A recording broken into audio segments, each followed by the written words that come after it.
কিশোরগঞ্জ শহরের নরসুন্দা নদীর তীরে অবস্থিত ঐতিহাসিক পাগলা মসজিদের ১১টি দানবাক্স খোলা হয়েছে। এতে মিলেছে ২৮ বস্তা টাকা। সেই সঙ্গে পাওয়া গেছে বিপুল পরিমাণ বৈদেশিক মুদ্রা ও স্বর্ণালঙ্কার। ৪ মাস ১১ দিন পর শনিবার ১২ এপ্রিল সকালে জেলা প্রশাসক ফৌজিয়া খানম ও পুলিশ সুপার মোহাম্মদ হাসান চৌধুরীর নেতৃত্বে মসজিদের দান বাক্সগুলো একে একে খোলা হয়। প্লাস্টিকের বস্তায় টাকা ভরে মসজিদের দ্বিতীয় তলায় নেওয়া হয়। এরপর শুরু হয় গণনার কাজ।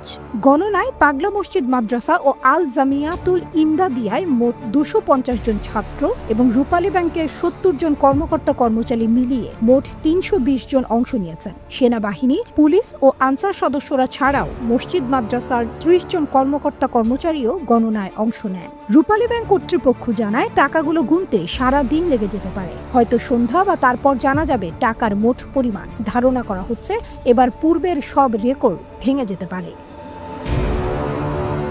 এর আগে গত বছরের ৩০ নভেম্বর পাগলা মসজিদটির দান সিন্দুক থেকে পাওয়া গিয়েছিল ৮,২১,৩৪,৩০৪ টাকা। জানা গেছে, প্রতি ৩ থেকে ৪ মাস পর পর এই সিন্দুক খোলা হয়। প্রতিদিনই দেশের বিভিন্ন প্রান্তের মানুষ এসে এই মসজিদে দান করছেন। যারা দান করতে আসেন তারা বলে থাকেন, এখানে দান করার নাকি তাদের মনের আশা পূরণ হয়। ফলে দিন দিন বাড়ছে দানের পরিমাণ। এ টাকা দিয়ে ৬ তলা বিশিষ্ট দৃষ্টিনন্দন পাগলা মসজিদ ও ইসলামিক কমপ্লেক্স নির্মাণ করা হবে।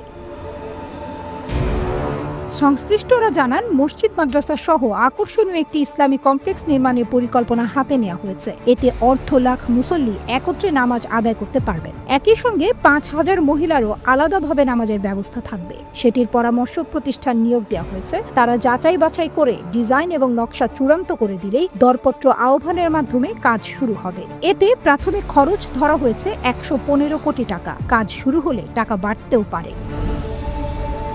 উল্লেখ্য, কিশোরগঞ্জ শহরের পশ্চিমে হারোয়া এলাকায় নরসুন্দা নদীর তীরে মাত্র ১০% ভূমির ওপরে মসজিদটি গড়ে উঠেছিল। বর্তমানে ৩.৮৮ একর ভূমির ওপর সম্প্রসারিত পাগলা মসজিদ এলাকায় মসজিদকে কেন্দ্র করে একটি অত্যাধুনিক ধর্মীয় কমপ্লেক্স প্রতিষ্ঠা করা হয়েছে। স্বভাবতই ঐতিহাসিক এই মসজিদকে নিয়ে জেলার ধর্ম, বর্ণ, সম্প্রদায় নির্বিশেষে সবাই গর্ববোধ করেন।